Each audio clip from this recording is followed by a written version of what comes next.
Okay, good day. So, ayun, good day everybody. So, ang ating i-review ngayon is both Module 3 and Module 4. Now, dito sa Module 3, ayoko kasi masyadong, tagalan dito kasi medyo straightforward naman yung mga process kung paano nasosolve yung mga sagot rito. Pero, syempre, ayoko rin i-assume na alam nyo na agad. So, So bigay natin yung dalawa sa pinakamahirap na tanong dun sa sa weekly problem exercise para ipakita natin kung paano siya sinusolve ng hindi na block diagram nor nagsi-signal flow graph. Diretso tingin-tingin na lang. Tapos doon malalaman niyo na agad yung sagot. Alright? So, after nyan, we're going to proceed sa Module 4. And dito, dinamihan ko. And the reason why is because dito sa mga Module 4 natin, mapapansin nyo, may mga block diagram din siya. So, dito kasi sa mga tanong na to, bago nyo mahanap yung kung anong klaseng response siya, hanapin nyo muna kung ano yung kanyang transfer function or yung kanyang closed loop na transfer function rather. Para dito nyo malalaman kung anong klaseng response siya. So, in a way, mare-review pa rin natin yung Module 3 dito sa Module 4. Pero dito tayo magsisimula sa kapag bigay na yung transfer function nila, hindi nyo na need muna. So, yun yung first part ng Module 4, bigay na yung transfer function. And then yung second part ng Module 4 is yung second order. And then third part is paano mo malalaman kung anong klaseng step response ang i-expect mo mula dito sa block diagram lang nila. Okay? So, makikita nyo naman may parang mga pattern sila. Ngayon pa lang nakikita nyo na may pattern na, no? May pattern na siya. So, for now, balik muna tayo dito sa Module 3. Mamaya may dadagdag rin pala akong mga tanong sa Module 4 na useful siya para kapag tinanong lang ni Sir, anong klaseng response meron yung system na to, hindi nyo na kailangang isolve pa yung yung zeta niya. Makukuha nyo na agad siya dun sa sa denominators pa lang ng mga ng mga tanong na yun. Okay? So, for now, start na tayo dito sa Module 3. Okay. So, sabi daw dito, given this block diagram, solve for the transfer function ng C all over x of s assuming r of s equal to 0. And, dagdag rin natin yung C of r of s assuming that your x of s is equal to 0. Okay? So, ang first step palagi sa mga ganito, sa mga block diagrams na ganito, is hinahanap mo kung sino yung may loop.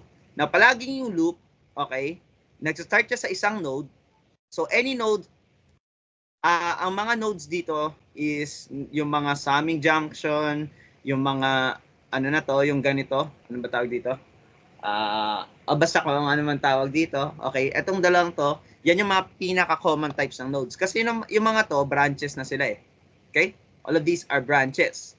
So, yung mga summing junctions, sila yung mga nodes. So, ang sinasabi kasi dito, if we're going to find yung mga loops, basically, kung for example, dito nag-start yung isang node, tapos nakita nyo, bumalik rin naman siya dito, then isang loop na siya. Alright?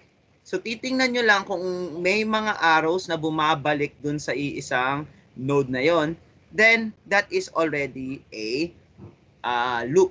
So, for our case, meron tayong isang loop dito, isa pang loop dito, and isa pang loop dito. Malaki siya.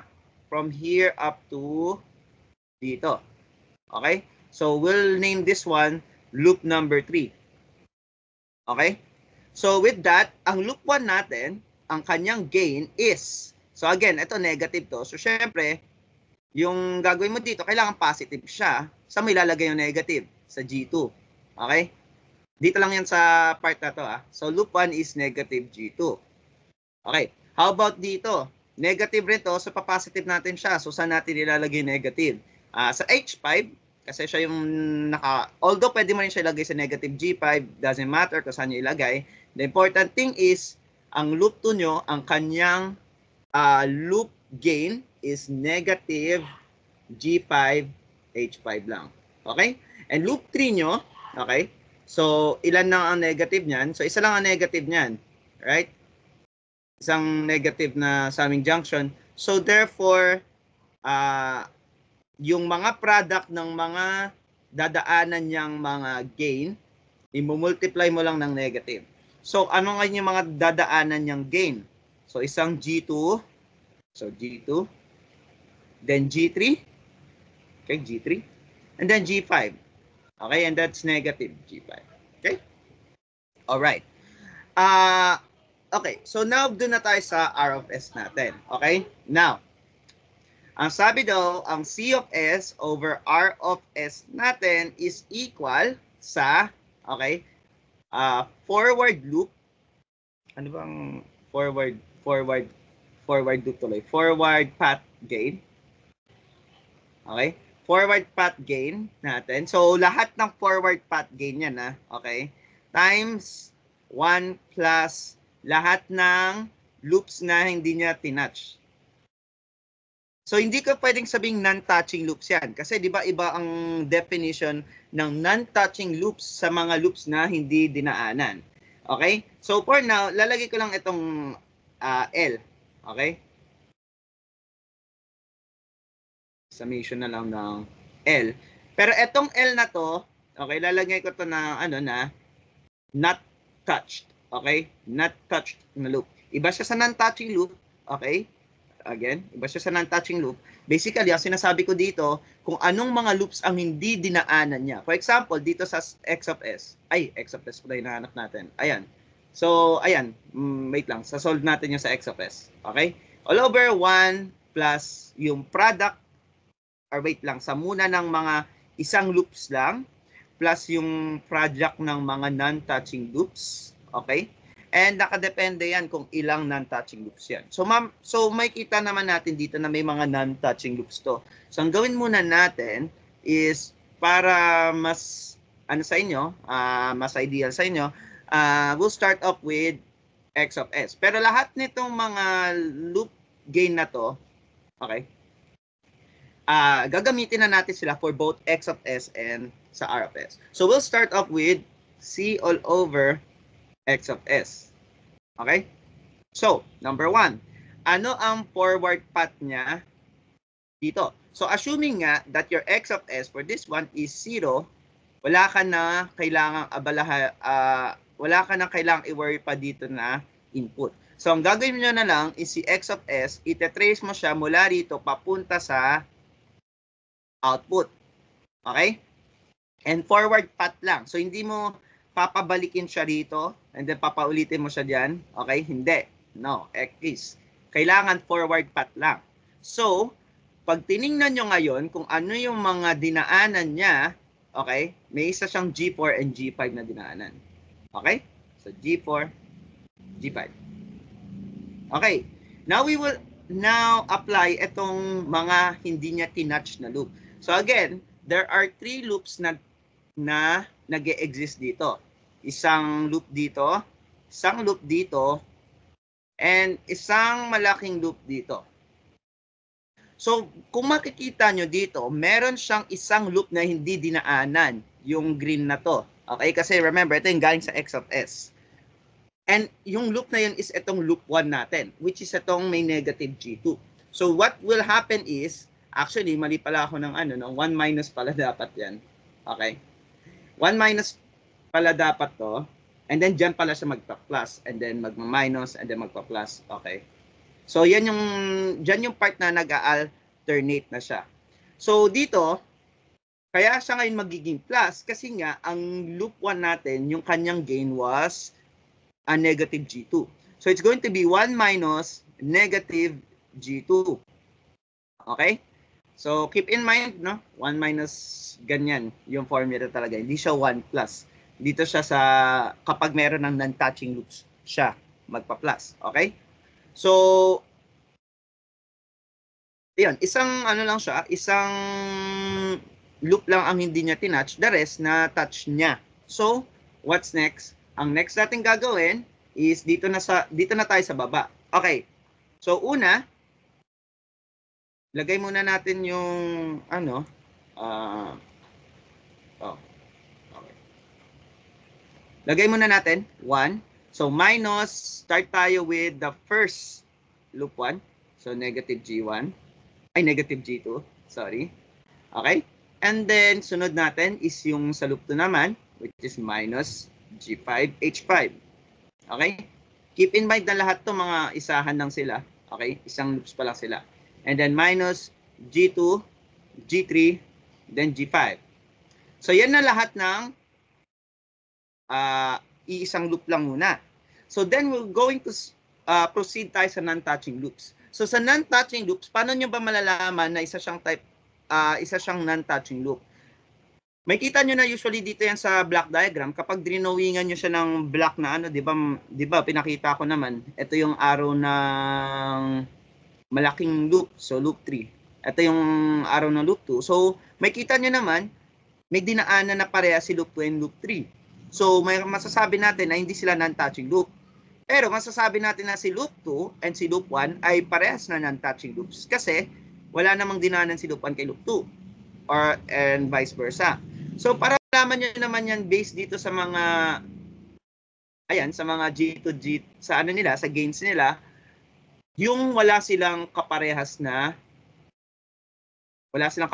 element. So G2 and G2 appears for both loop 1 and loop 3. G5 appears for both loop 3 and loop 2. Pero kung mapapansin nyo, si loop 1 and si loop 2, wala silang pinagkaparehas. So that means silang dalawa ay non-touching loops. So pwede ko nang ilagay negative G2 times negative G5 H5. So malinaw para basahin nyo yan. Wala namang questions. Raise nyo na lang yung mga questions nyo kung meron. Okay? So what's next? So what's next, of course, is, syempre, i-simplify na natin. So we have G4, G5 ng 1 plus G2. Okay? All over 1 plus G2 plus G5, H5 plus G2, G3, G5 plus G2, G5, H5. Okay? So, wait lang.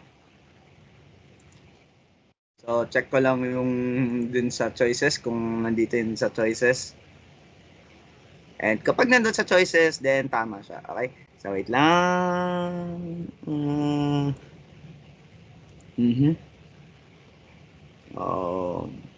Okay. Ayan. Ayan, meron. Okay, so meron siya sa choices. So that means, ayan, so this is the correct answer. Okay? So paano ngayon kapag R of S na siya? So kapag R of S, ang gagawin nyo ngayon is ito yung i-EX nyo. Alright? So as in yung buong part na to na dadaanan ni X of S, wala na yan. Okay? Unless na lang dadaanan pa siya ni R of S. For example, meron siyang connection dito. Okay? O, wag nyo munang i-EX yung buong node na to. Okay? Yung X of S lang. Pero since wala namang dadaanan si R of S dito sa taas na to, pwede nyo nang i-consider na wala na siya. Parang hindi na siya nag-i-exist. Okay? So with that, ano ngayon yung C over R of S niyan? Okay? So same pa rin ulit, no? Isang forward path lang. So we will have G1, G2, G3, G5. Now, question, may kaparehas po ba yung forward path dito sa mga loops natin? Yes, lahat yan may kaparehas. May G2 dito, may G1, may G5 doon, may G3 doon sa loop 3. So therefore, wala po siyang loops na hindi tinatch, or aka lahat ng part ng loop na tamaan niya. So, hindi na natin lalagyan ng 1 plus ganyan. Okay? 1 na lang yan as it is. So, dito na tayo sa baba. So, ano ilalagay natin sa baba? Ilalagay natin kung ano yung denominator natin kanina. Okay? Kasi, same lang rin naman ng mangyayari yan. Kasi galing lang rin naman siya sa same na system. And so, what we get is, ito na yung sagot natin agad. Okay? Check lang natin kung meron. Ayun, meron. So, meron po siyang sagot doon. Okay? Sagot ba? Ayan nga, meron nga. Number 4th choice. So, 4th choice. Okay, so malinaw naman sa lahat yon. Unmute na lang kayo kung meron kayong mga questions. Okay? Pero kung wala naman, sige, proceed na tayo dito. So dito, okay. So itong part na to, mukha siyang confusing nung una. Actually, hanggang ngayon medyo confusing pa rin yan, tingnan. So, ang gawin natin is, gawin natin yung ginawa natin dito. Ano bang ginawa natin sa una? Hinanap muna natin yung loops. Okay, lahat ng loops. Then lahat ng forward paths. Okay, forward paths. And then number 3, kung may mga non-touching loops na nangyari. Okay, and number 4, formula, C of S over R of S. Okay? So, isa-isayin lang naman natin siya. So, ito yung pinaka-final step, number 4. Pero usually, itong 1 and 2 lang naman hinahanap natin. Mahanap nyo naman kay 1 kung merong 3. Okay? So, with that, start tayo with number 1. So, ano mga loop natin dyan? Again, a loop is defined as... basically, ang loop, bumabalik siya dun sa starting point niya. Okay?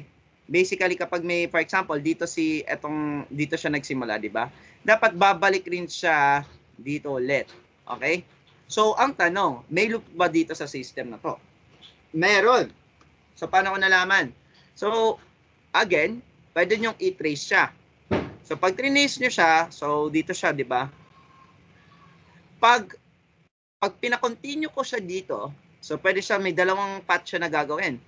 Pag pinatuloy ko siya dito, babalik, pupunta na siya sa C of S. So, ito yung isa nating forward path 1. Okay? So, we have one forward path. Okay? So, ano ngayon yung gain niyan? G. Okay? So, pero, again, naghahanap tayo ng loop. So, ang gawin natin, sundan natin itong next part, yung next junction na pwede niyang labasan. Okay, dadaan ngayon siya dito sa may H. Okay, and then papunta rito. Okay? So, hindi pa rin siya nakakabalik sa pinakaunahan niya, no?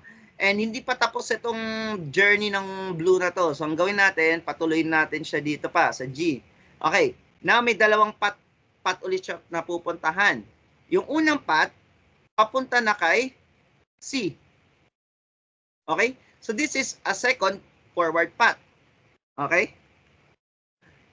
So, ano ngayon yung kanyang gain? So, G times H times G. Okay? G times H times G. So, therefore, this is G squared H. Okay? Pero hindi yun yung hinahanap natin. So, naghahanap tayo ng loop eh. So, ang gawin natin, papuntahin natin ngayon siya sa next junction dito. Okay? Dumaan ulit siya sa isa pang H. Pero kung mapapansin nyo, saan na siya nag-end?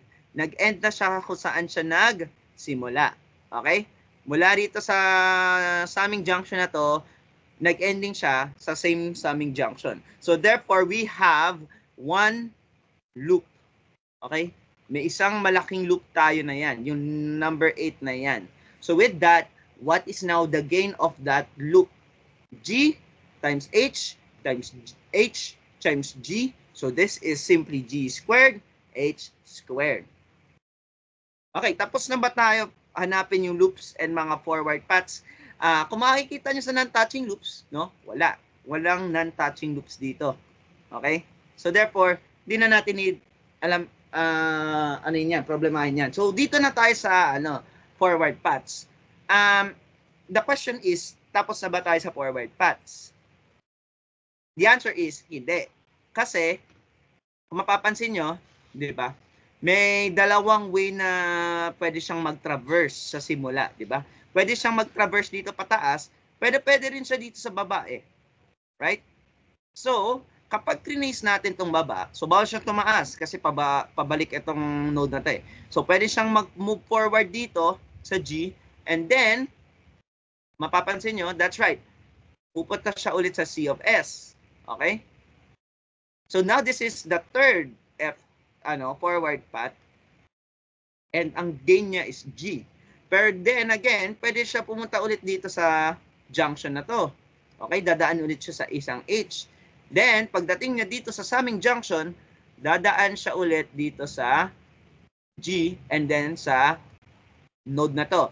Okay? So, meron na naman siyang isa pang path na pwedeng puntahan papunta sa C. Okay?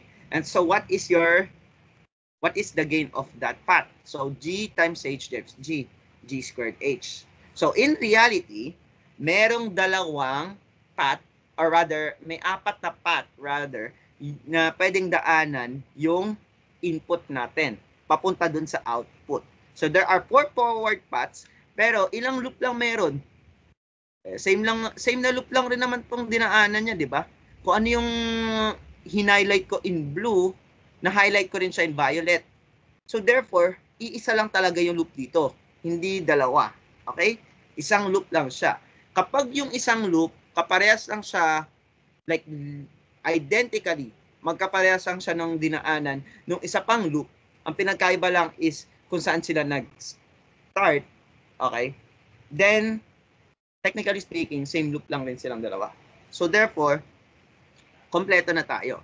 So ang ating gagawin ngayon is to check natin dito kung may nadaanan siya na yung mga forward paths natin, kung may nadaanan siyang loop. Lahat yan nadaanan yung loop na yon, yung malaking loop na to sa gitna.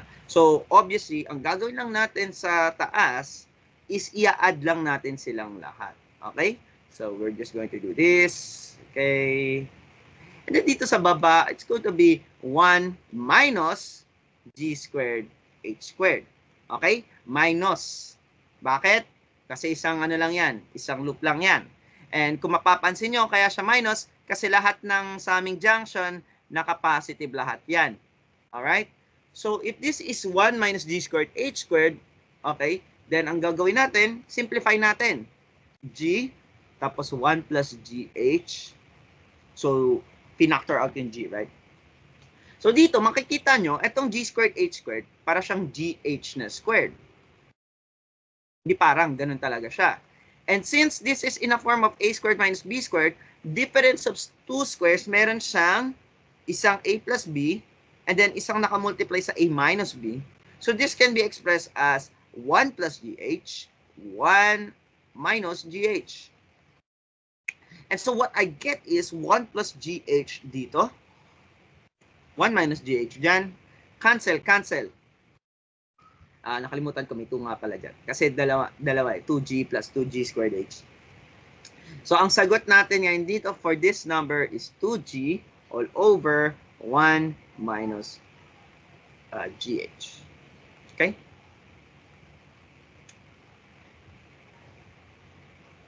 Okay, and so ganun lang kabilis yung sa module 3 natin. No? So wala namang violent reactions, malinaw naman sa lahat. React kayo dyan if malinaw naman. Okay, so with that, ang gagawin natin is mag-move na tayo agad sa module 4. Diba? Okay, speed lang tayo. Okay, so dito sa module 4, bago tayo mag-ano dito, balikan muna natin lahat ng mga na-discuss. So, ano mga na-discuss? So, number 1, meron daw tayong ayan. So, number 1, meron tayong dalawang order ng dalawang order ng system na diniscuss. So, review muna natin, paano natin nalalaman kung ano yung order and kung ano yung type ng system. Okay? Kasi baka itanong niya anong type yung system na to? Anong type yung ganitong system? Okay? So, we'll start with the order. So, yung order is yung highest exponent ng S. Sa OLTF po natin yon. Okay? Sa denominator in short. Okay? So, titingnan nyo ngayon yung denominator ng inyong system. For example, sige, ito. K all over S plus 40. So, ano yung S natin dyan? Ano yung exponent na S natin dyan? So, ang exponent niya is 1. So, therefore, this right here is already a first order system. Diba? Yan na agad yun. Pero paano ngayon kapag sinabi kong S plus 3, multiplied siya kay S plus 4. Tapos ito, 3S. Okay, what about ganyan? What if ganito yung itsura niya? So, again, titingnan nyo lang dyan is palagi yung denominator lang po. Alright? Denominator lang. So,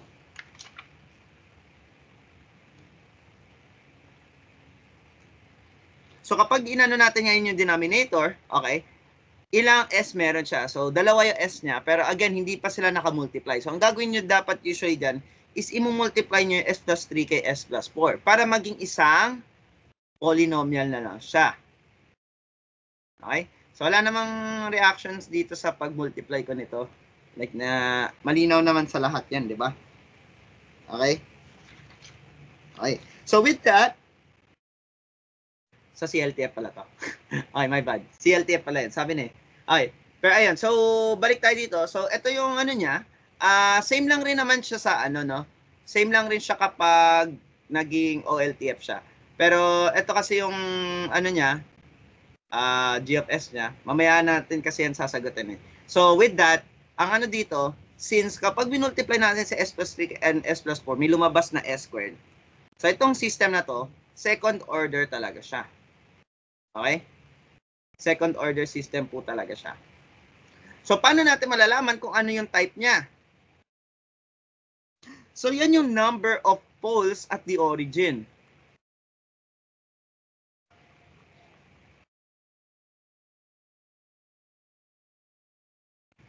Pero saan? Sa OLTF. Okay? So, bakit hindi tayo gagamit ng CLTF? So, let's say, for example, binigyan ka niya ng OLTF na ganito sa taas. So, ito yung OLTF mo, K all over S plus 40. Diba? Pero, ito yung OLTF mo eh. OLTF mo yan. Ano ba yung formula ng CLTF from the OLTF? Diba, ang sinabi daw dito, sa CLTF daw kasi, yan daw yung numerator all over numerator plus the denominator. Okay? Pero yung OLTF natin is simply the numerator. Okay? So what it's saying is kung yung CLTF natin, iaano natin, no? Kukunin natin from the OLTF, palaging may lalabas na S diyan usually. Kaya nga kung makikita niyo sa mga step response, palaging may gaganito na ilalabas, S all over S squared plus 4S plus etc. Ganyan. Diba? Palaging may S. So, iisipin natin walang type 0 na system. But in reality, etong G of S natin, this is a type 0 system. Kasi, wala po siyang poles na nasa origin. One misconception na pwede rin mangyari, no, is what if, for example, binigyan ka nila ng ganito, binigyan ka nila ng ganyan, 3S.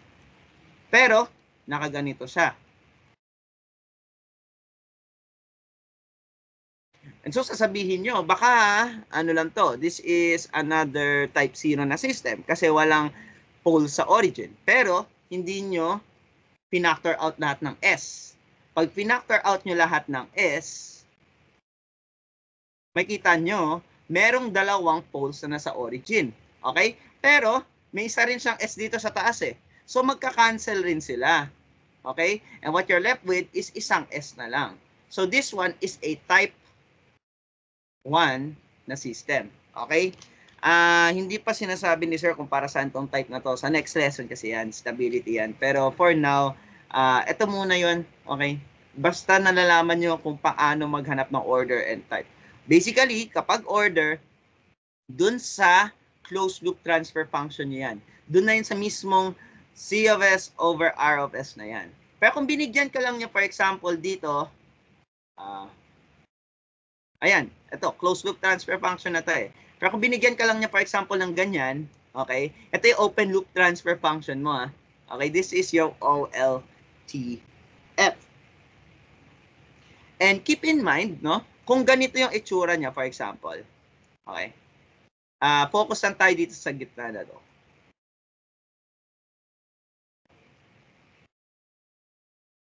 Ayan, focus lang tayo sa gitna.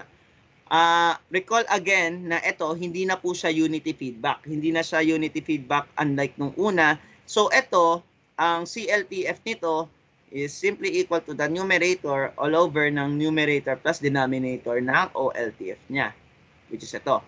Pero dito, ano yung kanyang CLTF? Yung CLTF niya po is yung binigay ni Sir na G all over 1 plus GH. Okay? So, linawin natin na ito yung dalawang closed loop transfer function na pwedeng mangyari kapag naka-feedback siya. Okay? So, with that out of the way, no? So, let's go with the first order muna. So, lahat tayo ng first order. So, first order, for example, is itong nasa 5.8, no? So, dito natin i-summarize lahat ng formula ng isang first order na system. So, yung first order na system natin, itong G of S niya, yan yung kanyang closed loop na transfer function. Closed loop transfer function pala ito. Okay. So, dapat daw, yung K nito is 40. So, lagay natin, G of S is equal to 40 all over S plus 40. Okay. Transfer function lang niya talaga to. Okay. My bad, hindi ko nakita. So, transfer function lang niya, meaning OLTF pa lang niya yan. Okay? Hindi pa yan yung CLTF. So, ang tanong ngayon ng libro, compute the closed loop transfer function. Okay. So, alam naman natin na since this is a, nakalagay ba dito yan? Hindi nakalagay dito. Ba't kaya hindi niya? Hindi niya nilagay. Hindi niya nilagay. Okay. So, that's because dito pala yung pinaka-simula niya. Okay, sige. So, ito yung kanyang block diagram pala. Alright? And yung G of S niya daw dito is itong 40 all over S plus 40. So, ano ngayon yung CLTF niya mula rito sa, mula rito dito sa block diagram niya. So, gawin natin yung ginawa natin kanina. Alright?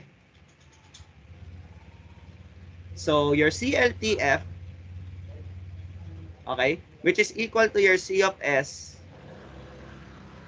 P of S pala, nakalagay dito P of S all over R of S, okay, is equal to, again, isang forward path. So,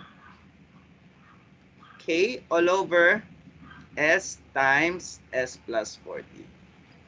Okay? All over 1 plus, ito daw mga to, nakamultiply ulit kay S. Okay? So, meaning, itong nasa numerator, mumultiply ko ng S. So, magka-cancel tong baba. So, therefore, ang ilalagay ko ngayon dito is K all over S plus 40. Okay? Hindi pa rin siya hindi pa siya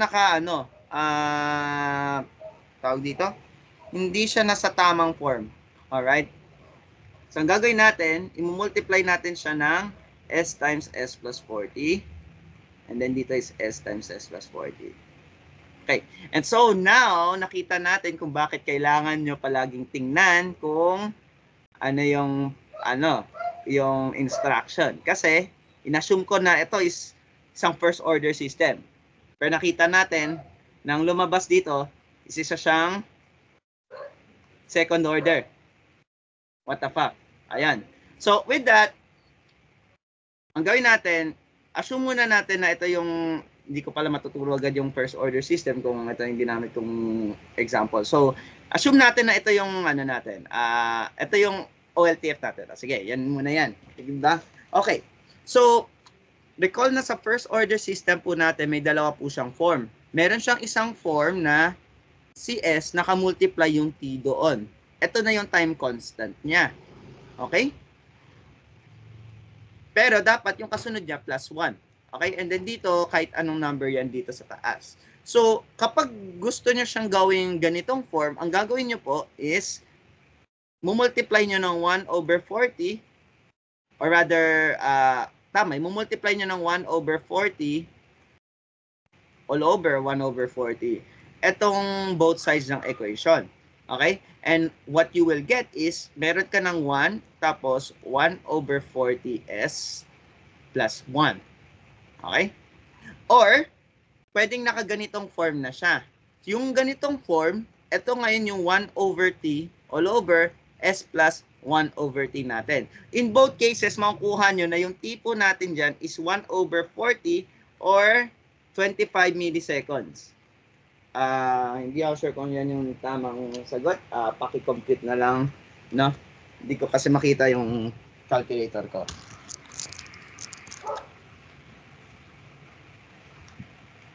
Okay, pero ayun. So yan yung time natin. Okay? Now, the next part is ano yung C of t niya. Pag tinanong kayo ni sir, ano yung C of t niya? Naalala nyo naman yung formula, 1 minus e raised to negative t all over yung t. Okay? Times u of t. So, napaka-useful na agad ng nakaganitong form kasi makikita na natin agad yung 1/t niya, 40. Pero, okay, hindi po dito sa taas tinitingnan. Sa baba niyo po yan tinitingnan. Okay? Kasi pwedeng naka-multiply ito ng 1/2. Kapag minultiply ko ito ng 1/2, magiging 20 siya. Okay? And therefore, mali na kayo kasi kung ito yung nilagay nyo na 1/t niya is equal to 20, mali na kayo. Alright? So with that, no? Papalit nyo po yung 1/t na yan, which is equal to 40 dito sa part na to. So it will become e negative 40t, no? Tapos 1 u of t. So yan na yung c of t natin. So madali lang siya i-memorize. Madali lang rin siya maintindihan. And so therefore, yung pagdating dun sa settling time, sa rise time, and sa peak time, ibibigay ko na lang diretso yung mga formula. Kasi ano naman yung pag-derive niya, mula lang rin siya dito sa C of t. For example, tinatanong sa'yo, ano yung settling time for 2% criterion? Ang gagawin niyo po, dito sa C of t, papalitan niyo siya ng 0.98. 0.98 or 1.02. Whichever ang gusto niyo. Pag pinalit niyo po kasi siya dito, okay, 1 minus e raised to negative 40t. And then sinolve niyo for t, okay, makukuha nyo ngayon dito sa t is something like 4. Okay? 4 yan. So therefore, yung settling time po natin is simply equal to 4 times ng malaking t mo. Okay? Kung naaalala nyo yung graph ni sir, I don't know kung ganito siya. Basta ganito yun, di ba? Usually ganito yung tsura niya. So, makikita nyo naman dito kung sino yung mas maliit. So, ito yung settling time. So, syempre, mas malaki yung number na katabi niya. Okay? Pero ito yung peak time mo eh. Okay? Ito yung peak time mo and then ito yung rise time mo. Alright? So, sino mauuna sa kanilang dalawa? That's right. Ang mauuna is yung rise time. So, the rise time, ang rise time natin is simply mas maliit siya sa settling time, which is 2.2t. Paano mo nakuha yung 2.2 ulit? Paano ko nakuha yung 2.2? Ang ipapalit nyo na ngayon dito sa settling time, ay sa rise time is, dito una 0.9. And then palitan nyo ng 0.1. And then kung ano yung makukuha nyo na t sa parehas, pag-a-add nyo lang siya and pagma-minus. Okay? Yun lang yun. Pero kung mapapansin nyo dun sa binigay ni sir, ano yung peak time? Okay?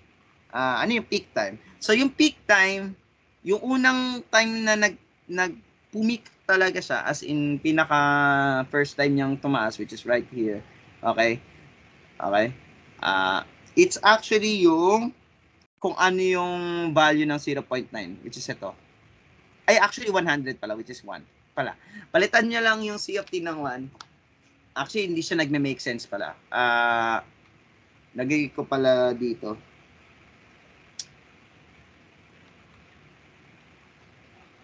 Okay. So, yung T2 natin, isang 2.303. Yung isa, 0.105. So, since unang time siyang nag-rise nga daw, okay, ito 10%. This is your 10%. And then ito yung 90%. So kung iisipin nyo na parang medyo mataas ng onte yung sa peak time nitong ano natin, yun yung peak time niya. Okay? So basically po, hindi mo siya madali makikita dito agad sa graph na yan. Unless binigay ni Sir sa exam yung graph. Okay? Hindi ako nakakita kasi ng ganung problem. Hindi yata kasi pinaproblema usually yun sa first order system yung peak time. So for now, kung dalawa lang naman yan usually, TS at TR, hinahanap lang usually, for example, ito, hanapin nyo daw yung settling time within 2% of the final value of the system.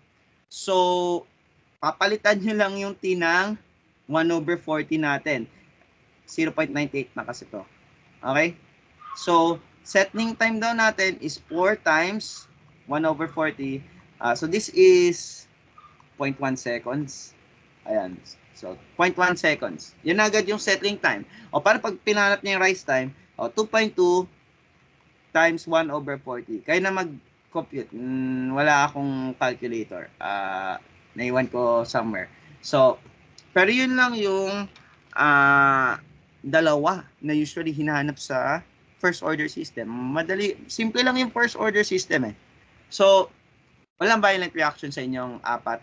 Hindi naman nahirapan, walang naguluhan. Sino may tanong? Mag-unmute na. Wala naman nahirapan sa inyo. Okay, yun, AJ, yes, go ahead. Hello? Oh, shit.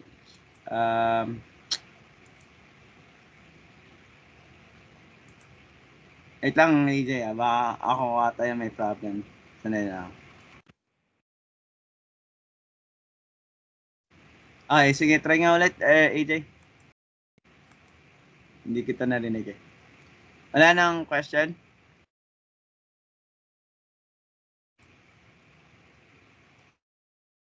Okay,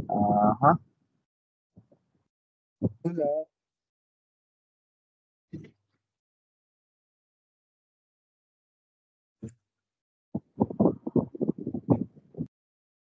Hindi nga kita rinig. I don't know kung ako yung problem. Paano ulit TS tsaka TR? Okay, sige. So, very good question. So, again, mula rito sa C of T kasi, papalitan mo po ng 0.98 siya. Tapos, kung ano yung makukuha nyo dito sa taas, actually, negative T over T at about negative T over T usually lang ito. Negative T over T. Yan lang yun usually. Hindi mo pa ipapalit agad yung malaking T kasi usually hinahanap naman ito eh. Diba? Pero kapag pinalit nyo na siya dito, makukuha nyo yung sagot is 40. Okay?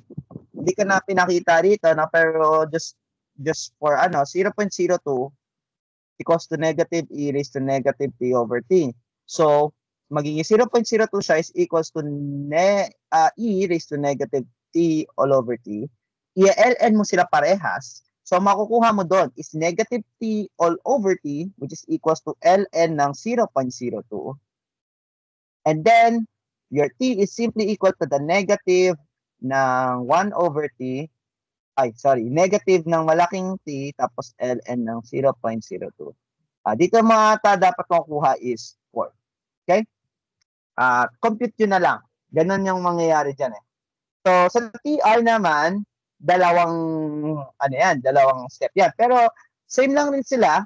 So, yung T1 mo is equal sa negative ng T tapos ln ng 0.1. Yung T2 mo is negative ng T tapos ln ng 0.9. And then, ima-minus mo lang yung mas malaki sa mas maliit. Okay? So, yun lang naman yung sa TR naman yun. Sa itong 2.2T. Okay? So, nasagot ba nun yung question, AJ? Naman. Okay. Sige. Very good. So, with that, sige. Dito na tayo sa mga tanong na may second order. Pero bago lahat, segue, bang. Itong 8 to. 6 pala. Okay. So, meron tayong 5 type ng second order responses. Gawin na lang natin 4 kasi yung pinaka-last naman, hindi yon usually lumalabas. Okay? So, dito tayo sa 4. There are 4 types of second order responses. Question ko sa inyo, paano mo siya malalaman based dito pa lang sa mga transfer functions nila? Look at that. Ito yung mga transfer functions ito mga to, di ba? So, paano mo malalaman kung anong klaseng response siya? So, start tayo with number 1. Ano yung order nito? Isa. So, this is simply a first order system. Okay? O, yun ang yung madali dyan agad. So, yung the rest, mga second order na sila, di ba? Okay? This is a second order. Second order. D, E, at saka F, second order. Pero, magkakaiba sila ng response. So, paano mo malalaman? Okay. Here is my first tip sa inyo. Tingnan nyo kung paano nagkaiba lahat ng denominator nilang 5 sa isa't isa. Yung denominator, for example, ni B at C is dalawang magkaibang numbers. Okay? S plus 3, S plus 6, tapos S plus 10, S plus 20. Magkaiba sila. Okay? Sa letter D naman, okay, naka-isang buong polynomial siya na hindi mo pwedeng i-factor into 2 numbers. Manap ka ng dalawang numbers na kapag pinadak mo, 144, pero kapag sinam mo siya, 6. Wala ka mahanap. So this is a non-factorable polynomial or trinomial. Ito naman si letter E, kung mapapansin niyo siya, okay? Sum of 2 squared siya. Actually, pwede rin siya maging S squared minus 3 squared or S squared minus 9. Okay?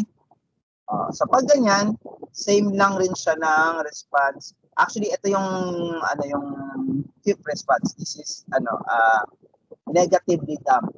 Ito yung itsura ng isang negatively damped. So just know na ito yung yung itsura ng E. S squared plus some number. And then, itong si letter F, makikita nyo, isa siyang S plus 10, tapos naka-squared pa siya. Okay? So, ano ngayong klaseng responses sila lahat based pa lang dito sa mga denominators nila? So, ito kasing dalawa, kapag may dalawa silang S plus 3, S plus, and then isang S plus 6, diba? Ang mangyayari kasi diyan is meron siyang dalawang exponential na response. Isang negative 3t, tapos isang negative 60. Hindi nagmamatter dito kung ano yung A niya, ano yung B niya. Okay? Itong C, A in negative 10t, tapos B, E negative 20t. Okay? So with that, anong klaseng response ang may dalawang exponential? Pag tinignan niyo yung notes nyo, you'll find that this response is an overdamped response.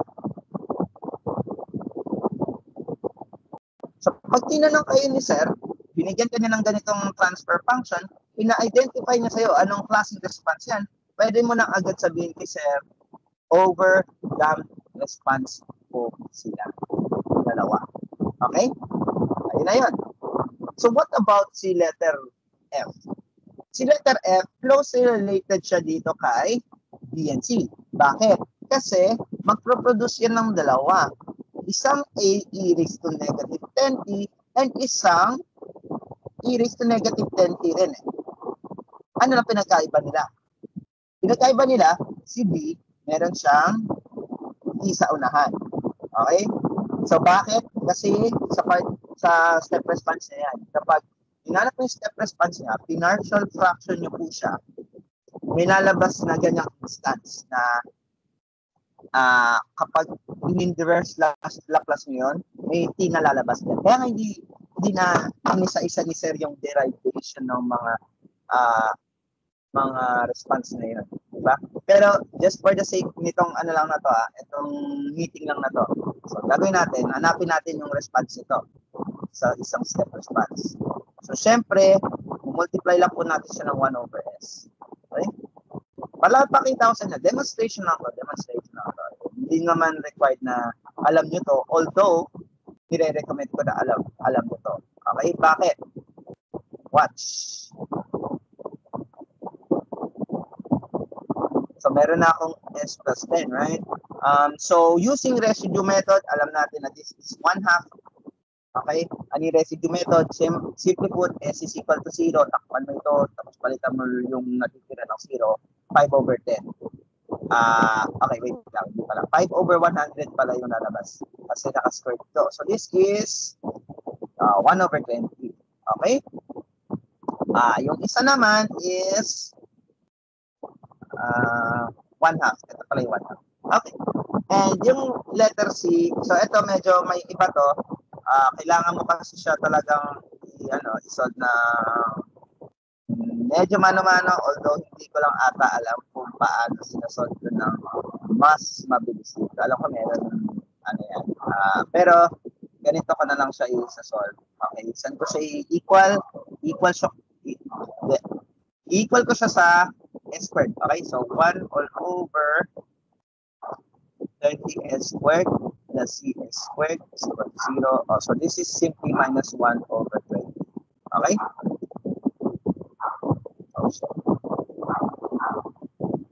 And so, kapag hinanap ko na po yung C of t nito, i-inverse Laplace ko lang sila lahat. So this is 1/20 minus 1/20 ng e raised to negative 10t. And then what about this na may naka-squared siya? So this is in a form of S squared all over 1 factorial. Okay? So this is simply equal to t. Okay? Pero, naka-multiply sa e raised to negative 10. Okay? So, therefore, napakita ko na ganito yung itsura ng response nitong letter F. So, question is, anong klaseng response nito? So, this is yung tinatawag nilang critically damped. Okay? So, kapag ganyan yung itsura ng denominator niya, isa siyang stand-alone na S plus 10, S plus 3, ganyan, S plus 5, S minus 10 to. Tapos naka-squared siya. This is an example of a critically damped na response. What about itong letter E? Okay, S squared plus 9 siya. So, mayroon siyang isang S all over S squared plus 9, no? And then isa siyang 2 all over S squared plus 9. So, ito, magiging cosine na agad ng 3t. Ito, magiging 2/9 ng sine of 3t. Okay? Pabilis agad. So, therefore, this is already an undamped. Ano ko nalaman na undamped? Kasi, so, kaya ko nalaman na undamped kasi ito, iisang, lang siya. Pwede ko siya i-express as isang cosine of 3t plus theta. Di ba may ganito naman yung sa undamped? May cosine siya. May cosine component siya. Tapos, wala rin siyang exponential component. Kung mapapansin nyo, lahat ng response natin na mula underdamp hanggang overdamp, lahat yan may exponential component, maliban sa undamp.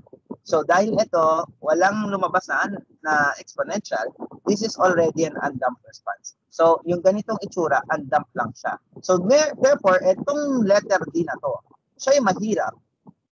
So, therefore, siya ay underdamp. Okay?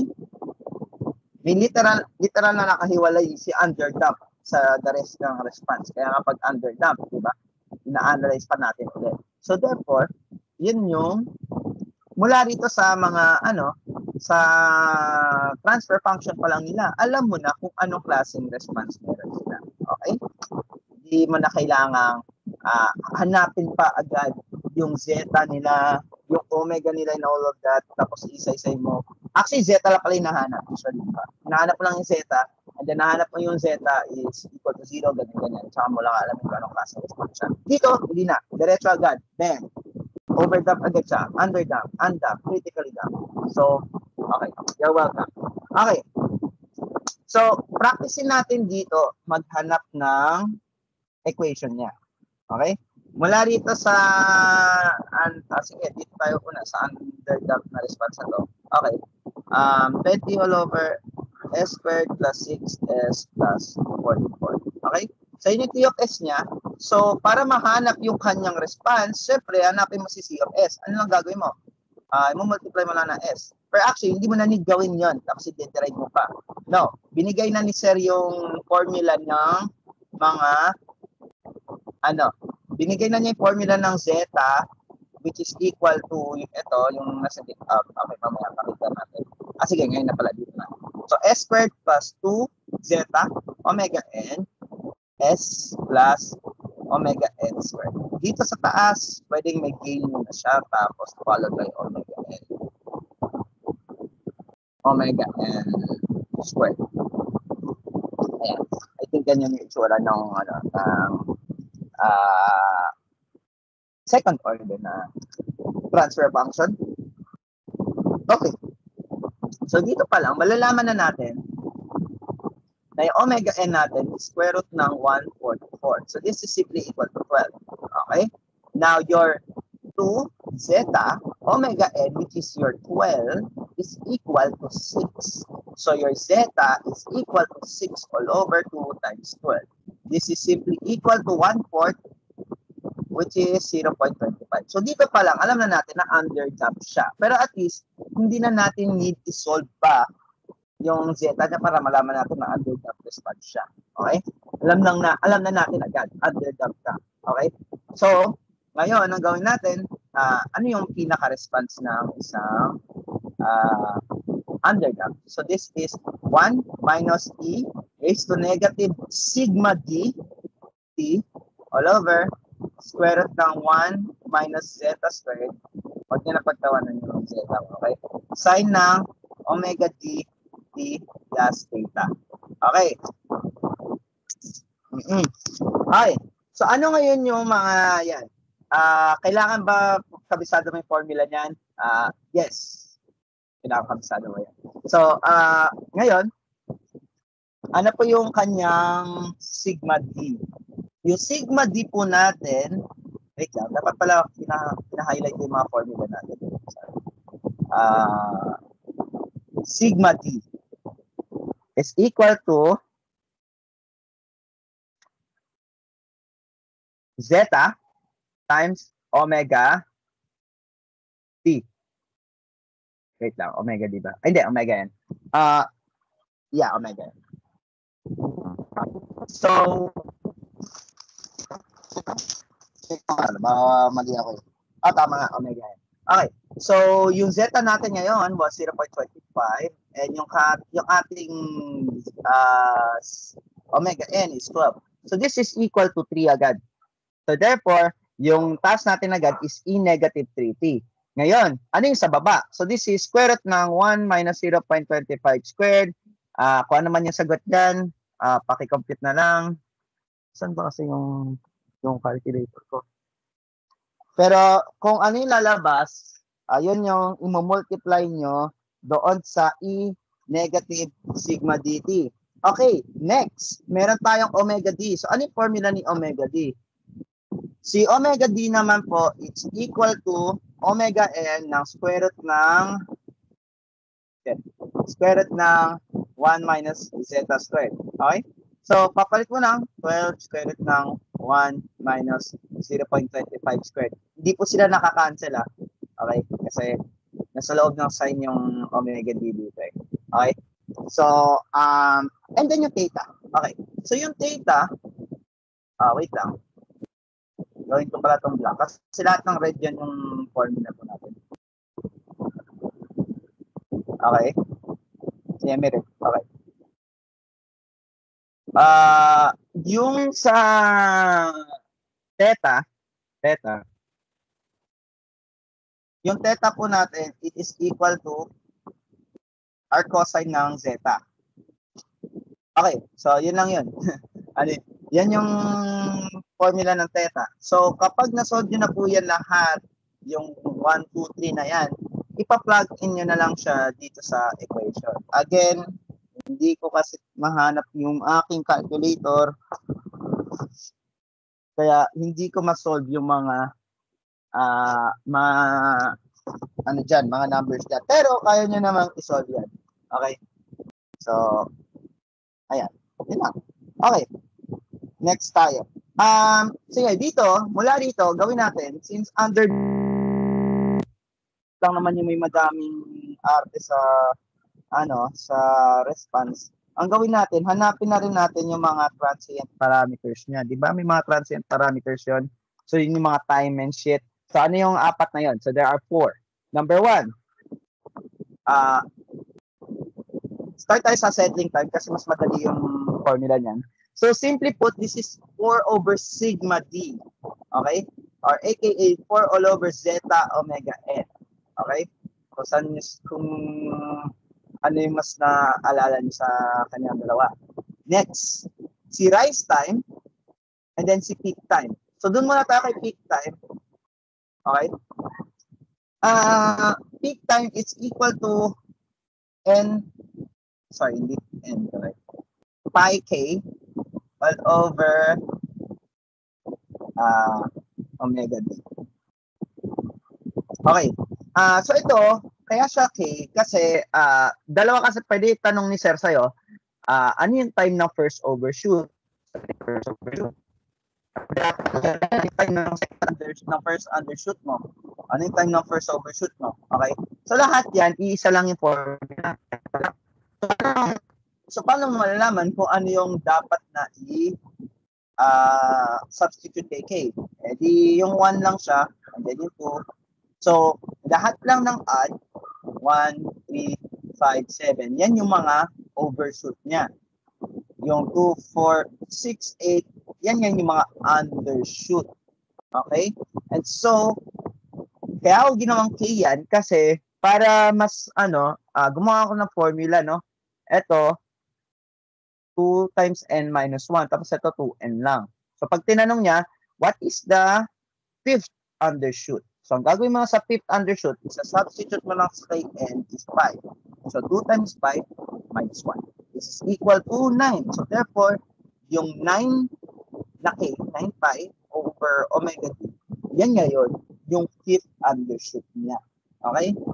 Hindi naman required na anin itong formula na to. Basta tandaan nyo lang na lahat ng odd usually yan yung overshoot. Lahat ng even yan yung undershoot.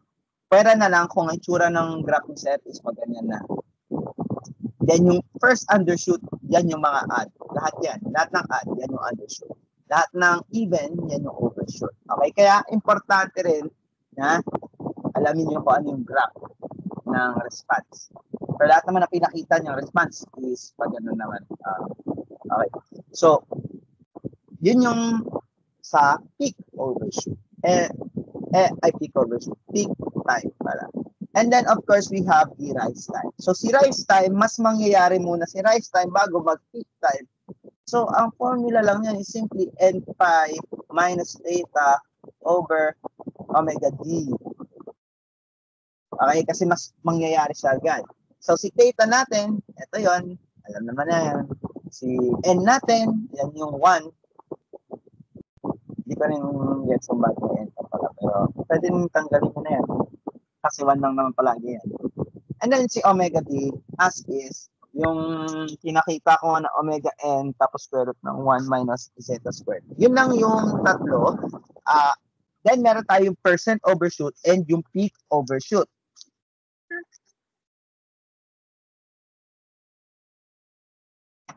So yung peak, yung percent overshoot natin, okay, meron kasi ito lang yung formula niyan. C max minus yung C infinity over C infinity. Meaning, kung ano yung pinaka-last value. Kung sa tingin nyo, kung saan siya nagsisettle. Kung nagsisettle siya sa 2 or sa 1, usually, kasi step response siya, then, ayan, papalitan mo yung C infinity ng 1. So, 1 all over 1. So, C max minus 1 na lang. Okay? C max minus 1 na lang. So, yung C max mo, yung pinakamataas na value. Okay? Usually, yung first overshoot yan. Yung first na pinakamataas. Ganyan. The problem is, para pag hindi niya binigay yung graph, paano mo ngayon nahanapin yung percent overshoot? So, para mahanap mo yung percent overshoot niyan, gagamitin mo yung E is to negative pi cotangent theta. Okay? Or, kunyari, hindi nyo alam kung yung cotangent theta. Although alam nyo na yung theta natin is R cosine ng zeta. Pero, kunyari, hindi kayo sure. So, pwede nyo rin palitan siya, ng cotangent theta na yan, ng zeta all over 1 minus zeta squared. Kung saan nyo mas pili. Pero kung meron naman kayong calculator, hindi tulad ko na walang calculator, no? Ito na lang. Okay? Wala akong calculator. So, usually ganito yung gagawin ko. Okay? And then, ayun. So, yun yung percent overshoot. May sinabi rin si Sir, no? Kapag naka-step response daw, kapag gumamit daw ng step response, yung system, okay? Kung ano yung percent overshoot niya, yun na rin yung maximum overshoot niya. Maximum peak, ang patawag niya dito? Peak overshoot. Okay? Yung peak overshoot na din niya. Okay?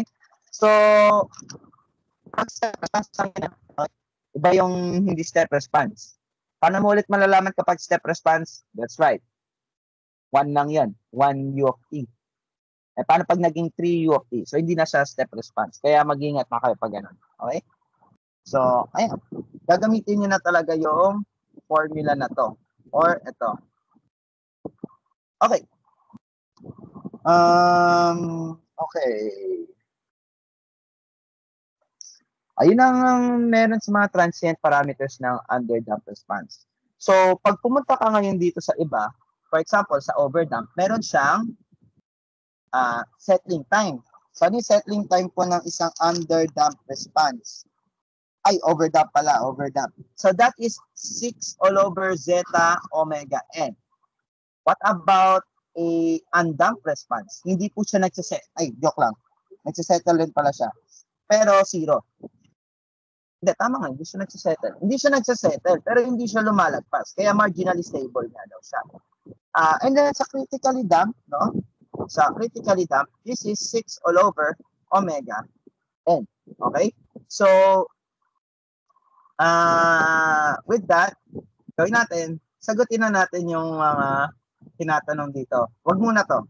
Ayoko mambigla eh. So, ito na lang muna. 5.4, 5.9, and 5.8. Move natin dito sa baba. Okay. So, dito tayo sa 5.4.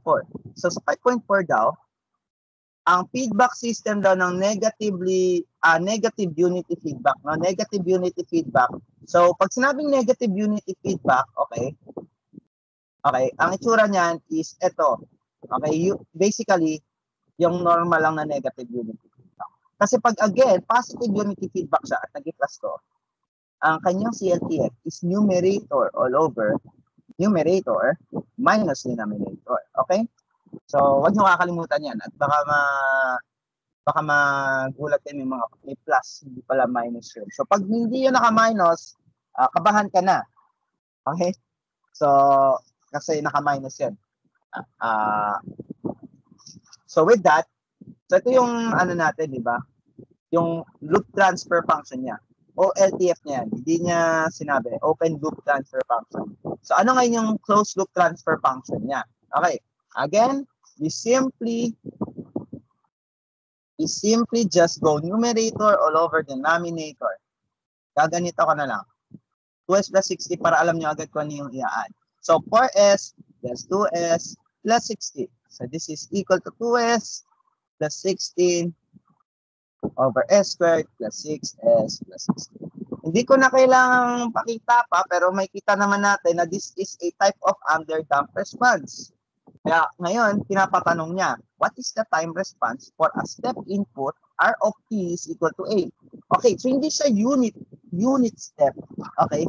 Step input siya na may a lang.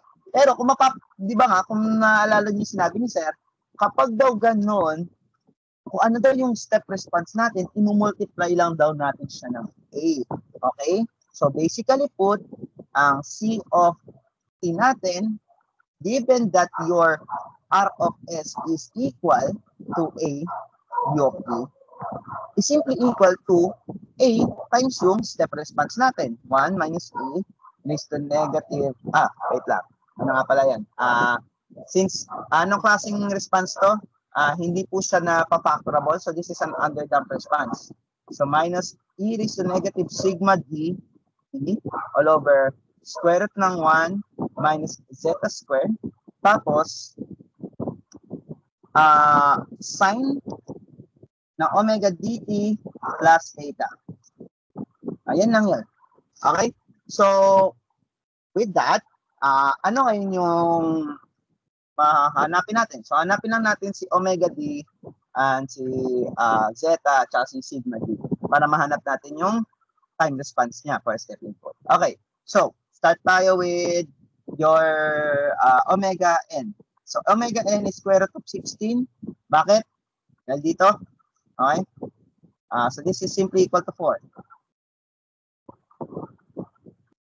Okay. Next, zeta mo is equal to your, lagi ko na yung buong formula, 2 zeta tapos omega n is equal to 6. So, your zeta is equals to 6 all over 2 times 4. 0.75. Okay. Next, your sigma d is equal to zeta tapos omega n. So this is equal to 4 times 0.75. So this is simply equal to 3. And finally,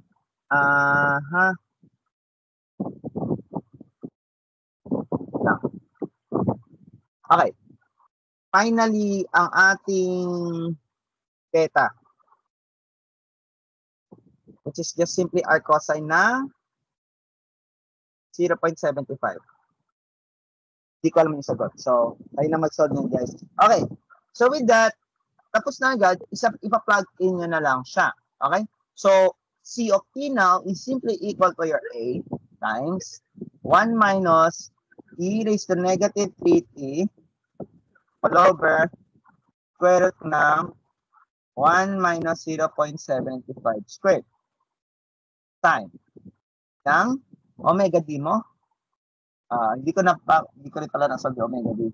So this is simply omega n 4 tapos square root ng 1 minus 0.75 squared. So omega dt plus theta. Okay. And ayan. So yan na lang yung isosolve nyo. And yan na agad yung step response niya. So pag pinatanong niya sa'yo, what is the percent overshoot of the response, no?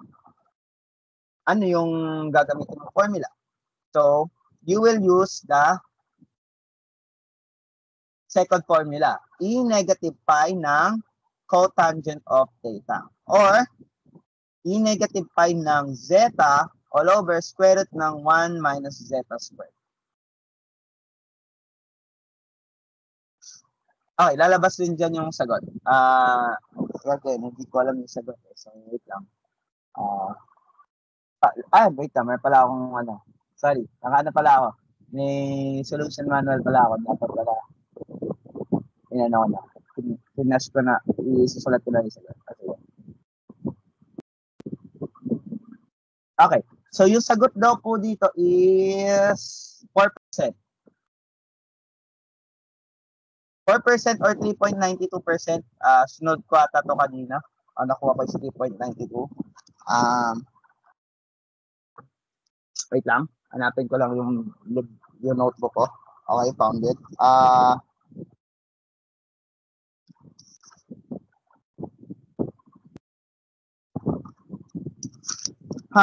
Okay, hindi ko pala talaga siya na-solve. Wala nga kasi akong calculator. All them. Okay, sige, pero ayan, no? Check nyo na lang, dapat 4% yung sagot. Meron po siyang tinanong hanapin nyo daw yung final value niya using final value theorem. Wag na natin gawin yan. Although, may kita nyo naman dito yan, no? Pag multiply natin siya ng s, kakancel nyo lang siya, then you will replace all s's with 0, no? So, magka-cancel lang to. So, this is simply 4. Yan ang sagot yan. Okay? So, ayan. So, wala namang problem. Okay?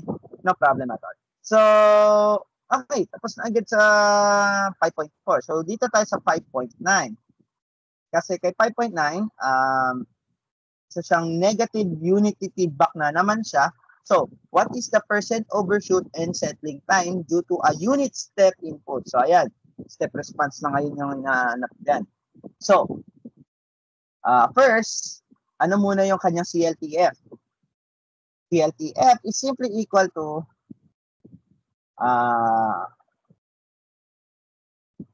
K over S squared plus square root ng KS plus K. Okay? Numerator over numerator plus denominator lang yan. So now, letter A, ang percent overshoot daw po natin, okay? The percent overshoot is simply equal to your e raised to negative pi ng zeta over square root ng 1 minus zeta squared. Okay. Now, ano muna yung zeta nito? Okay. So, may kita natin dito na yung omega n niya is square root ng k. Okay? So, 2 zeta, then yung omega n is simply equal to square root of k. So, square root of k is equal to dito. So, magka-cancel lang to. So, ang zeta po natin dito is 0.5 lang. So, this will become equal to e negative pi of 0.5 all over square root ng 1 minus 0.5 squared.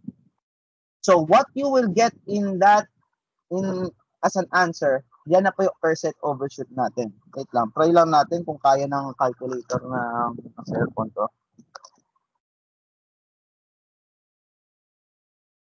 Okay. Ba't naging ganito to? Oh, what?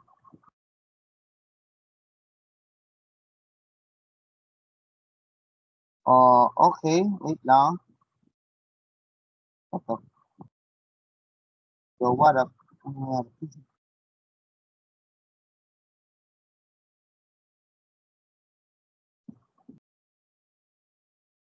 Ha? Sira ko ata.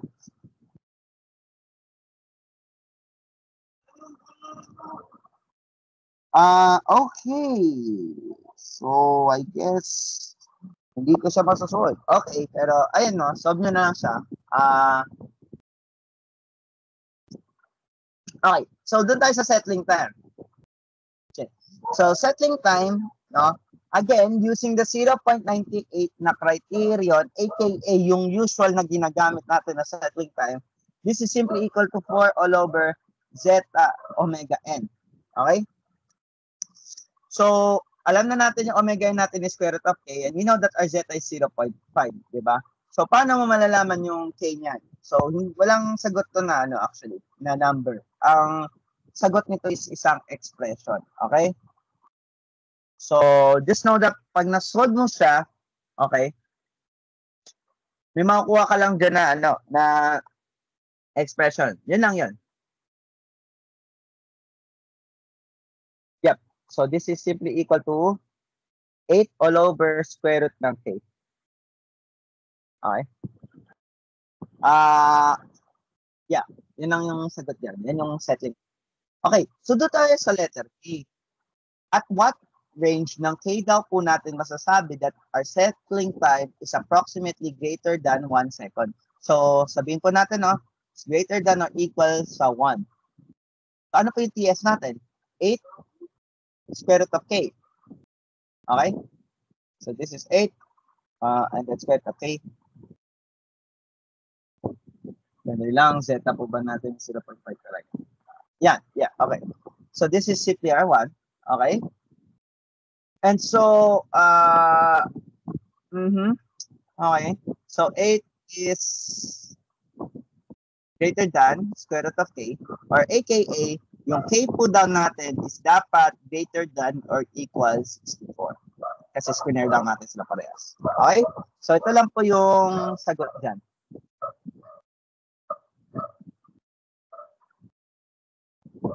Okay.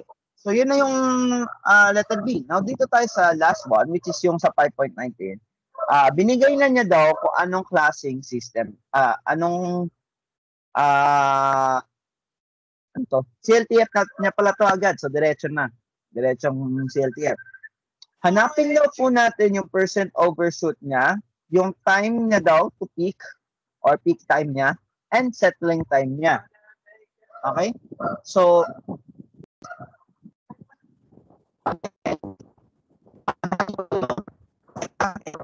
niya, and then you will use that para hanapin yung TS. For TP, yung gagamitin nyo naman doon is omega D. So with that, gawin natin is ililive ko sa inyo as an exercise. Okay? I leave this as an exercise to the reader or sa nakikinig ngayon. Okay? So, ang sagot daw dito is, wait.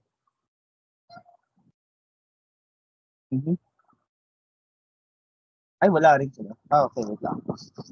Sige, sulat ko na lang yung nasolve ko kanina. Sinolve ko naman to bago tuturo. Okay. Wait lang. Okay. Ang percent overshoot niya daw po, okay, is equal to, gawin niyo to again, gawin niyo to as ano, so bago niyo tingnan niyo sagot ng part na to, solve niyo muna siya. So the percent overshoot is 9.39%. Okay? And then the settling time, dito sinod yung settling. Wait. Ayun. Settling time is 1.487 seconds. Peak time is 0.879 seconds. Okay? So, yan yung tatlong hinahanap dyan. And then, sa letter B, hanapin nyo daw po yung unit step response. So, again, hindi ko, bago nyo tingnan yung part na to, try nyo muna siya isolve. So, C of T po is equal to 1 minus 1.25 T raised to negative 2.69 T sine or cosine, ano ba nakalagay dito? Sine ba? Sine nata usually yung gamit. Sine ng 3.573 T. Square root of 7 ata to, if I'm not mistaken. Square root of 7 T. Plus 53 degrees. Approximately 353 degrees.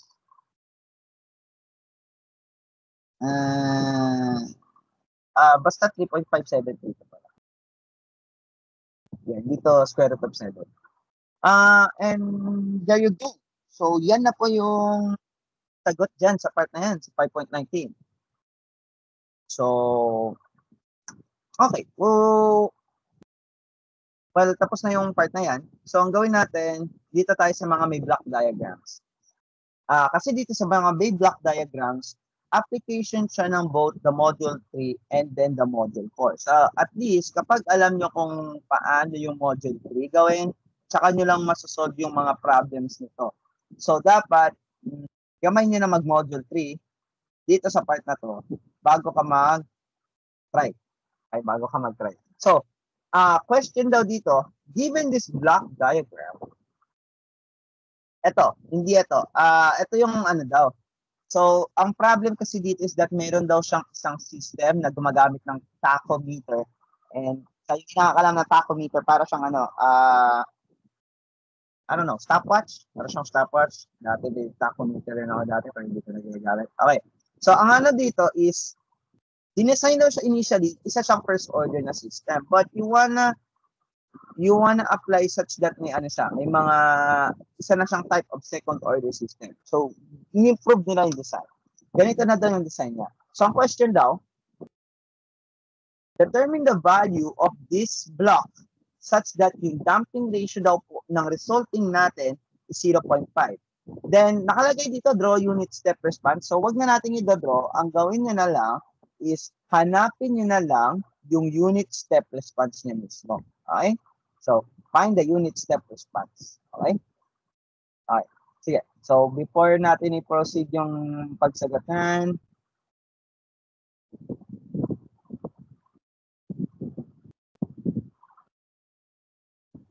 okay, so na lang.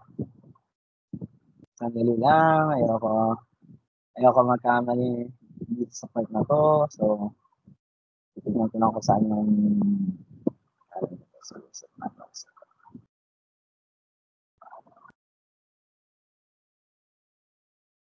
And, okay, ayan, nakita ko na.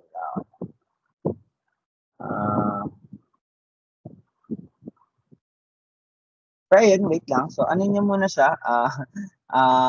Tawag dito. I-analyze muna natin.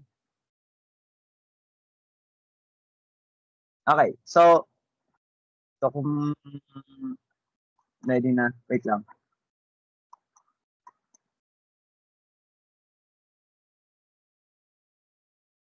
Okay, so doon tayo sa sa first part, which is ano muna yung kanyang closed loop transfer function.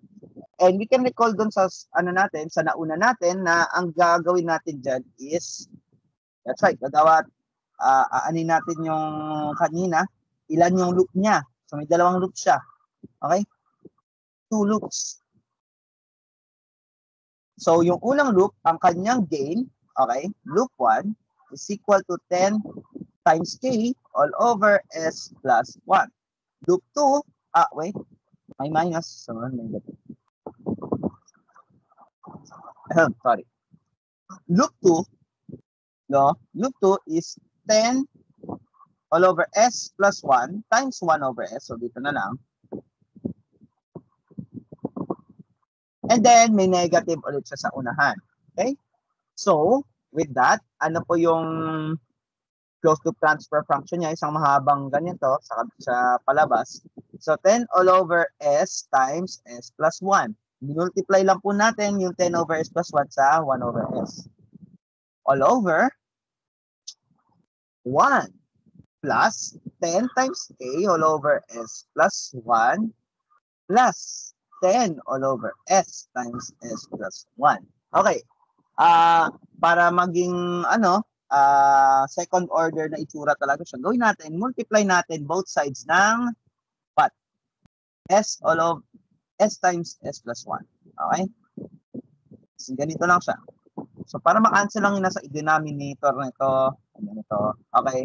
So, we get, that the answer is s squared plus s, hindi, sorry, sa numerator muna, 10. Dito, we have s times s plus 1 plus 10k times s plus 10. So, kapag sinimplify pa natin siya, sana siyang 10 all over s squared plus 10k plus 1s. So, paano naging ganito? So, ito kasi, minultiply ko. So, s squared plus s na siya. And then plus 10as. But then yung notice na pareha silang may s. So, ini-factor out lang natin yung s na yan. Then, ako tubig naman. Then, tubig naman. Okay, so ayan. So, after nyan, ito plus 10. So, alam na natin agad dito na isa na siyang second order system. And, since lumabas dito yung parang dapat daw yung damping ratio niya is 0.5. So, ano ibig sabihin nun? Dapat daw, zeta niya is 0.5. So, paano natin ngayon solve siya? Okay. So, our omega n is simply equal to the square root of 10. Okay? So, next, ito daw gitna, maaalala nyo, di ba? 2 zeta omega n daw siya. So, this is equal to 10k plus 1. Since our zeta is 0.5, 0.5 times 2 is 1. And our omega n is square root of 10. Square root of 10 is equals to 10k plus 1. So, k po natin, square root of 10 minus 1 all over 10. And, ayan. So, yan lang yung k nyo. Hindi ko alam wait lang. Check natin sa calculator kung ano nalabas. Kaya pala ito isolve ng calculator.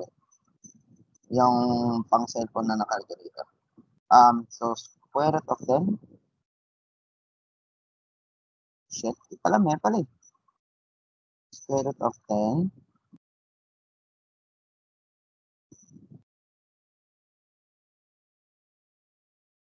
Minus 1. Okay. So, ang square root of 10 minus 1 daw po natin is ito, divide natin sa 10. Okay, there you go. Ang k po natin is 0.216. Isang number lang siya. Ganun lang siya. Okay, wala siyang unit. Kasi damping range lang naman siya. Okay, i-box na lang natin yung answer. Okay, next natin. So, referring to this system,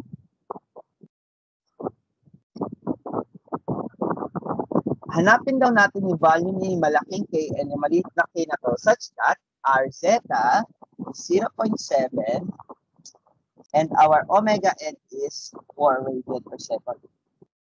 Okay. Wag nyo nga pala kalimutan yung mga units, no? Kasi alam niyo naman, particular sa units sa mga engineer. Okay. So, paano to? So, same lang rin siya, di ba, nandito? So, kung mapapansin nyo, kaparehas lang yung sa baba. Ano ang pinagkaiba? So, yung 10 natin magiging malaking K na to siya. So, kapag dinaya natin siya dito, okay, yung 10 natin magiging malaking K. Okay? And then, yung maliit na K, yung papalit sa malaking K na to sa A. So, gawin natin, palitan na lang natin yung malaking K na to ng A. No? So, hinahanap pa rin natin, same na ano pa rin. So, A dito. Tapos, ito, may 10 din siya dyan. So, papalitan rin natin ito ng A. AK. Ayan. Plus 1. And then, ganito lang siya. Okay? So, same lang rin siya ng form, no? Okay, hindi pala siya S plus 1.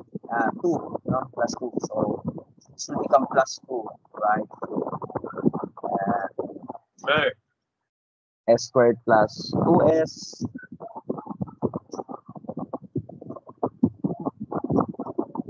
plus AK. Okay?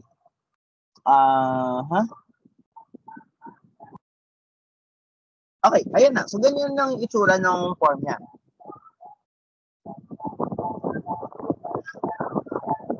So, ano ngayon yung value ng malaking K? So, yung malaking K natin is simply put yung ano lang rin natin siya, di ba? Omega n squared.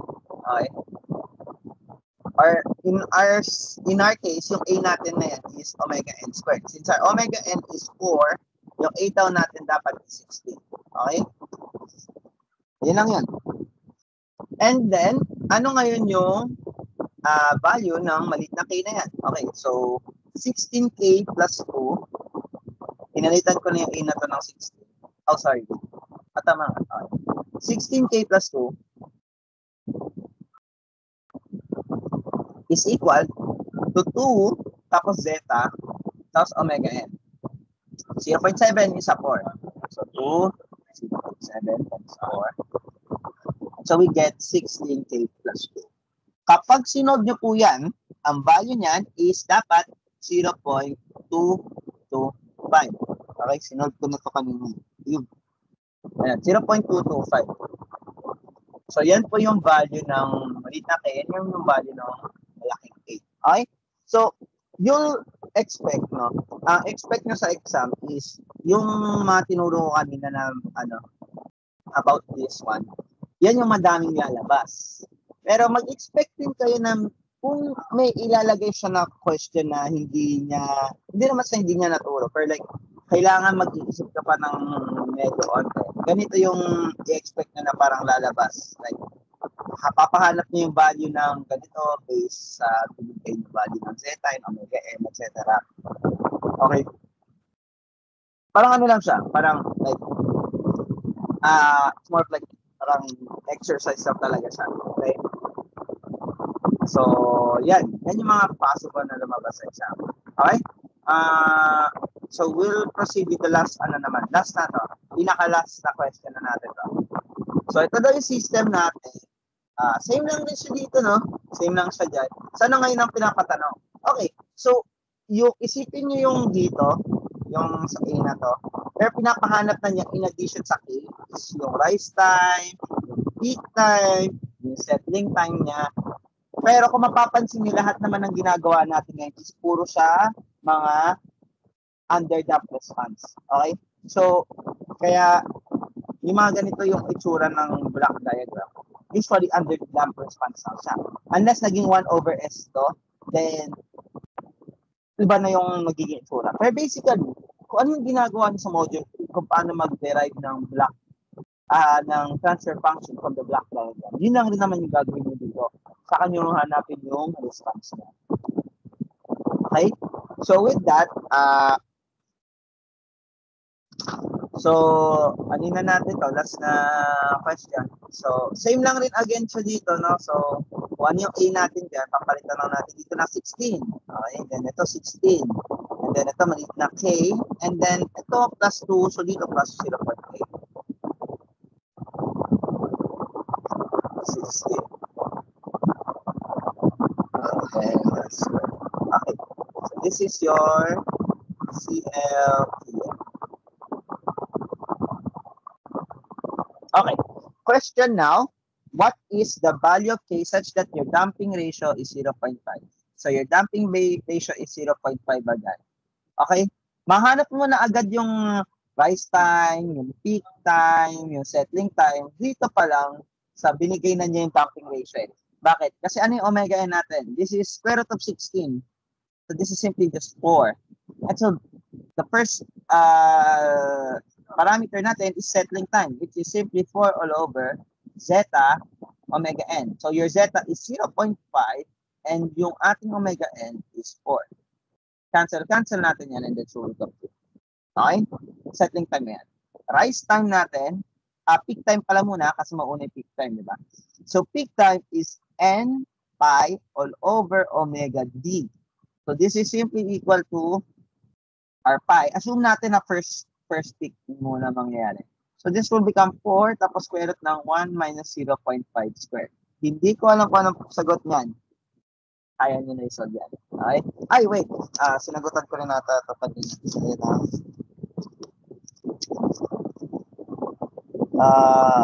Okay. Ang sagot po daw dito is, wait, mali. Wait, what? Ay, hindi ko siya nasagutan. Sagutan ko pa. Ayun, okay, nasagutan ko nga. So, yung peak time po natin is 0.907 seconds. Now, what is your rise time? So, your rise time is n pi pa rin, pero minus theta. So, minus yung arc cosine ng 0.5 mo. Okay? And yung n mo palagi dito is 1 muna. So, lang natin yan na 1 siya. Okay? N pi minus arc cosine theta over omega d, which is, again, yung nasa dynamic.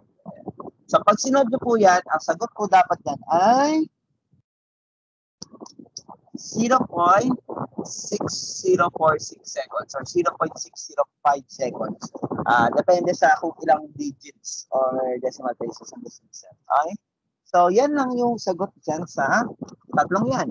O, mas nasagot mo na agad yung mga transient parameters kaysa sa value ng K. So, paano mo hanapin yung value ng K? So, 0.8 plus 16A is equal to your 2 zeta omega n. We know our zeta, we know our omega n. So, what we will simply do is plug them in. So, this will become 2 times 0.5 times 4. And so, the value of your K is simply 0.2. Yan. So, yan na po yung value ng K natin. Okay? So, these are all the yung transient parameters and yung value ng K. Okay? And ganun lang. So, ganun lang yung process ng madaming formulas, no? Pero kung nasulat niyo lahat naman ng formulas, or kung at least alam niyo kung paano siya i-derive. Okay, hindi ko na pinakita kung paano mag-derive, pero kasi yan, puro partial fraction lang naman siya. Kung marunong ka mag-partial fraction, tapos inverse Laplace, muna sa partial fraction, makuha nyo kung ano yung response niya. Okay? So, with that, at least alam nyo kung paano ma-check kung tama yung sagot. Okay? Pero, siguro bukas ko na lang isingit yun kung paano nyo ma-check kung tama yung response ninyo. Meron namang, way para mahanap yan. No? So, with that, dito na nagtatapos yung inyong yung lesson, okay? So, hopefully naintindihan niyo naman kahit paano. Siguro mamaya bukas nga, yun nga, na lang siya. quick recall na lang lahat and then papakita ko lang kung paano nyo ma-check yung sagot nyo sa mga response. And aside from that, so that concludes yung session natin. So kung may questions man, chat nyo na lang sa akin. Okay? Available naman ako buong gabi. Hindi ko mapapromise, pero sumasagot naman ako. Okay? Okay, may question po si Tuatis. Yes, go ahead. Hindi, wala akong question. Ano pre, Go. pag magsasagot ako, papacheck ko sa'yo. Chat ko, mamaya sagot. Ako talaga yung may problem. No? Ako may problem. Sorry. Pa-chat na lang ako sa chat dito. Tapos ewan kung bakit ganito talaga yung audio ko ngayon. Hindi ako rinig. Or hindi ko naririnig yung mga... Sige. Check ka mamaya. Yori, itong question na to, i-backtrack mo na lang. Isa to sa mga diniscuss ko kanina kung paano siya i-solve. Okay? Sa module 2 siya. Sige. Ayan. Okay. So, ayan na. Kung wala namang ibang tanong, sige na. Pwede na natin conclude yung ating session for today. Thank you sa